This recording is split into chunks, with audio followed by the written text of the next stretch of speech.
everyone, and welcome to our call-in live. I am Sister Yaa, your hostess with the mostest. I'm your I'm your favorite community epidemiologist, right? That's right, your favorite community epidemiologist, and probably one of the few that you've ever met, but that's okay. I am here with TACTS, the Association of Clinical Trial Services, and we are here to tell you about what is all about bringing science to the people. So with TACTS is the Association of Clinical Trial Services. And what we want to do is make sure that you are aware of mostly about infectious diseases that I am familiar with. But even if I'm not, we can talk about it in process. You can call this particular line 312-738-1060 and you'll get our very own Charles Patton is the people's counselor. So if you want to talk to him or I, you can give us a call at this point in time, or you can just sit back, relax, and give discourse and thinking about what it is that we're bringing up. Again, this is TACTS, the Association of Clinical Trial Services, and we like to tell you about always starting with, of course, we talk about clinical trials, but our partnerships, CFAR, the Center for AIDS Research. We got Men and Women's Prison Ministry, AIDS Foundation of Chicago. We have the National Black Consortium here, and Flow Photography, which is Mr. Charles Patton, and our AIDS Healthcare Foundation. So those of all of our support groups that we've have, and we constantly promote research and education. In fact, the Center for AIDS, Third Coast Center for AIDS Research. So it's the TH, but then it's CFAR. And we just call it CFAR. And the Third Coast CFAR has been talking about what Black women should be doing around PrEP. So I missed that I didn't bring one of the pamphlets that they have. And the next show we'll do that.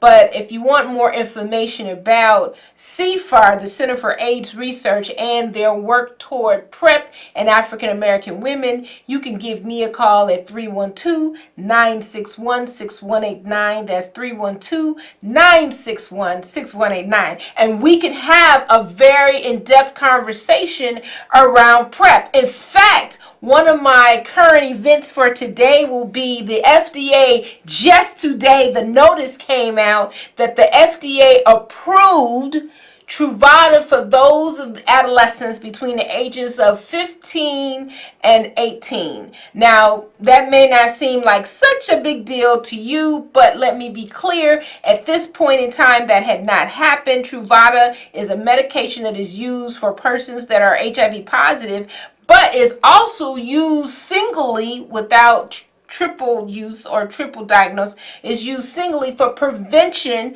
of HIV, and that's what they mean by pre-exposed prophylaxis, which is PrEP. So today, the Federal Drug Administration approved the use of Truvada among adolescents ages 15 to 18. And what is the implications behind that? It is the idea of preventing HIV before one acquires it. So their pros is they never get HIV. Cons are what? Using medication, looking at liver, looking at is using it correctly because of their growing and still developing. The article definitely stated that they would have to come in at least once a month to be monitored on this particular type of prevention armamentarium that we're using. But is it something that we should be talking about? Yes. Is it something for you? I don't know. You let me know and we'll see what the best decision is. The best way is to look at your risk factors, to look at who your partners are, to look at your behavior, which is part of the whole point for having prevention. So like we use condoms, right? Like we use methods of birth control, people have used that. Like we've used other prevention tools, PrEP is part of that armamentarium that is for HIV prevention. Now, it's not for everybody, but it might be for you. So you need to make sure that you've talked to your provider about PrEP, pre-exposed prophylaxis, and you can even tell them Truvada. And now if you are a youth of the age of 15 through 18, you will be able to use this particular formulation. If you're not ready to use it, I also encourage you, please discuss this with your loved ones, whether it's your parents, your guardians, someone who cares about you and your family. Have an intelligent discussion, as I told my high school students that I went to go visit. Shout out to Diet High School. Make sure you have an intelligent conversation with the people that are in your family about your sexual preferences and, more important, your sexual behavior. So we do have to mention a little bit of what we do, and we work with health equity. Now, equity is not equality. It is not equality, people. Equity is about making sure that you get what it is you need, not just what everybody else has. So hence the boxes of equality is having the same boxes. Equity is having the boxes that you need to get over the top. So that is what equity is all about, and that is what TACTS promotes, because we think that equity is a better process to help us have better health outcomes. Let's look at this diagram for a little bit, as we always do. Health equity has three parts to it. We've got to think about how it impacts policy, obviously. We have to think about our institutions, but what I'm here to talk to you about is the community capacity building portion of this, and that means you. When we say community capacity building, what we're getting at is you. What are you doing to make sure that you are involved in that triangle and making health equity a reality? Stop looking to everyone else to say what it is that your better outcomes have to be. We're going to work on an individual level. We're going to work on a family level. And more importantly, the level that I'm pushing is the community level, which is community intervention level. That means there's something that we do collectively, and hopefully we have some social cohesiveness around our community capacity building. That is what we want to promote in the aspects of health equity. So as we've talked about that, we know that we've been able to give some consideration to what has happened around the mode of health equity. Now, what I want to also talk to you about is this is National Women's Health Week. And in National Women's Health Week, we know that we are bringing up what aspects of National Women's Health Week is important to us. Now, the first thing we're going to always say is National Women's Health Week is always important because women, right? And national, yes, but Health Week. Now, we talk a lot about women's health, but what we're not referring to is this Health Week has everything to do with not just how you feel, but are you working in the field of healthcare? Now, in the city of Chicago, that is what we take on, and those are the kind of things that we hope make sense to people.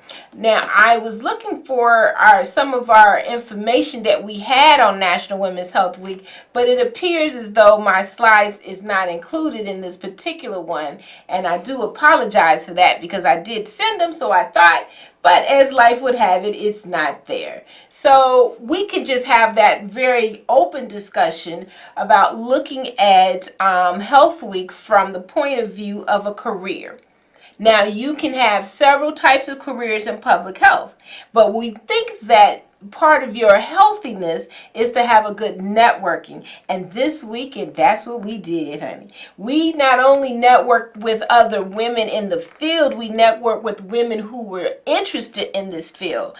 One of the more memorable conversations I ended up having was a woman who had just become a district manager for cannabis distribution here in Chicago. That's new to me too, and I think it's a conversation worth having, because is this another way that we can find how to improve our health? If we're not improving our health, or our wealth, we are not prosperous. And so we want to be healthy, wealthy, and prosperity. And we have to do that first through the one thing we know is health care. So as I'm talking about this, I'm actually trying to see if I can find those slides. But more importantly, I want you all to know that what we have done is work around giving women an honor of the Henrietta Lacks Award. So with Henrietta Lacks, we want to make sure that she was remembered. She was no longer hidden, and we honor people in her name. And this was one of the flyers that we used to honor her in her name. However, it's not just about her. It is also about people like her who have come across righteous contributions. And that's the part that I'm trying to get people to understand, that this is about people who have been righteous contributors in healthcare. So I really want people to know that there are hidden figures out here. We had a wonderful turnout. Last Friday, May 11th, we had over 60 people in the room, and we were able to honor 5 very special and talented women, and that includes one particular person who identified as transgendered. So we really do encompass the concept of a whole woman, and people may not be ready for that, but taxes all the way up. We are ready to embrace even diversity within our own self. You know, as Africans, as blacks, there's diversity within us. There's over 54 countries in the continent of Africa that is acknowledged by the UN, that is. And then, of course, there's us here in America that was born. And then there's us around the world in different elements, my Caribbean sisters, and of course my West Indies, and my different Japanese sisters who are African. And so we are here to say there's diversity within us first, but then there's diversity within women, and then of course there's diversity within the whole spectrum of the human kind. So the thing is that we always want to make sure we acknowledge who we are first. And that's what we do with health equity, and that's what we did with the women's social. What I had wanted to try to do is give you a couple of those pictures and let you know that that social was outstanding. Some of the aspects on which they showed us was things that had to do with how they grew up and how they felt about where they're at now.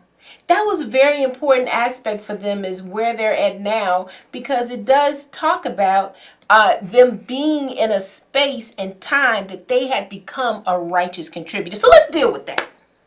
What is a righteous contributor? Does anybody know that definition? Again, I do say that that's a righteous contributor award that is in the name of Henrietta Lacks, the HeLa cells, because her cells continue to live even through this day after she passed away from the human papillomavirus, HPV. They used her cells grafted. I've told this story before, but what I really want you to know, what makes you righteous is that it's done unselfishly in spite of. And that's one of the concepts that was not really brought out even in the movie. It's in spite, well, you know, Oprah Winfrey did the movie. We know about that, but it's called The Immortal Cells of Henrietta Lacks. But the one thing we want to make sure that we dealt with is that this whole concept of being a righteous contributor had more to do with people trying to give and be in spite of their circumstances. What would the world be like if you put more into it, less than what you get back, and less what you expect? What if we all put more to help other people? I'm from that ilk that says the karma would come back tenfold. And there was a story that I was witness to, or was able to hear about, a young man who was abused by his father. He finds a lady who was abused by her husband, and they end up, he felt so bad for her, he gave her all the little money that he had, but it turned out that a passerby saw the situation, posted it on Facebook, did all these things to raise money. They ended up with over $80,000, and next thing you know, the lady's getting a new lung, and then the young man, because she needed one, she had been a victim of domestic violence and was hurt very bad. And then the young man ended up with a family that loved him and was adopted. It was a beautiful story, but the point of the story was, what if you gave something to someone more than you needed it for yourself? That young man gave his last, and he held that woman's hand as a sign of compassion, of being human and spiritually sound and fit. That's what we need to do. That's health equity. That is what we have to bring about in order to see change in this world. It's not going to come because you think your politicians are doing it for you. It's not going to come because you think your mama is doing it for you. And happy Mother's Day to these other women. It's not going to come because your daddy did it. It's not going to come from anybody but you. I implore you to be that change you want to see. This is not just a Barack Obama moment. This is a moment where you say, I will do something. And that particular award that I was referring to and trying to find for you all was about being able to say that you can be a righteous contributor. I started that program because I wanted to do something special.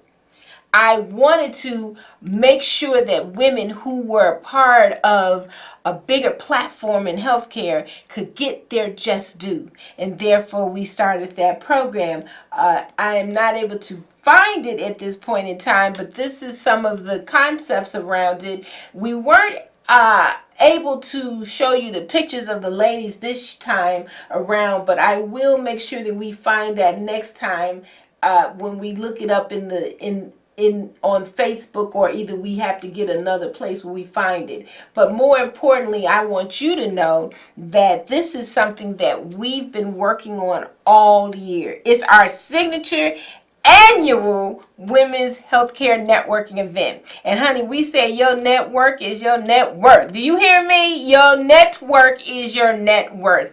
I do apologize that I wasn't able to bring that to you. I had it all set, but I will next month. And not only will we talk about National Women's Health Week, right? It's always the week of Mother's Day. So like this time it was the week of the 13th through the 19th. So we did our program on the 11th. But we also must acknowledge the fact that it is May, where we have a lot of graduations. We have a lot of proms.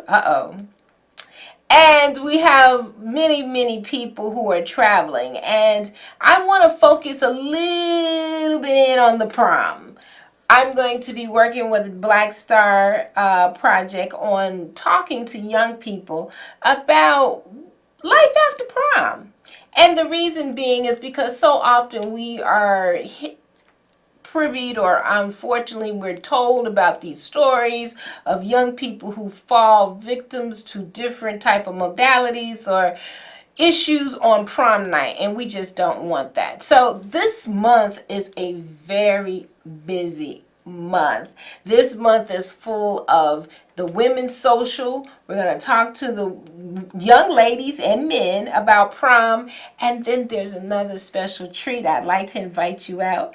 I'd like for you to come, and I unfortunately cannot show you the flyer, but I'd like for you to come to this Sunday, May 20th at 11006 South Michigan to the African Culture Center. It's a culture center. And we're going to be discussing health equity. Now, I know you say, well, you just talked about it. I'm going to go further, more in depth, and really get at the concept of what you don't know will kill you. Yeah, it has consequences. Ignorance is not bliss, people. Ignorance is ignorance, and is knowledge unknown. And I'm here to try to get you to that knowledge. Now, knowledge is something that can be measured, but you have to be introduced to it so you know how to grow it. So anything that you measure, you're growing, and hopefully you're growing, you'll be measured. And we want a positive measurement. That means growing up, not just growing out or going down. So in the concept of understanding health equity, I would like to get into much more detailed facts within health care. And that's what we're going to be discussing on the 20th at the what we're calling the Spiritually Speaking Community. Is only one. Don't go for the there are some naysayers and copyright people, but don't worry about that. The real people for it always shows up.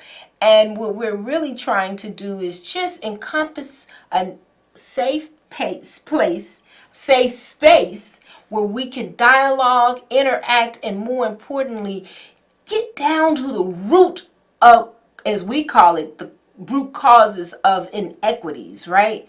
What is the root cause effect?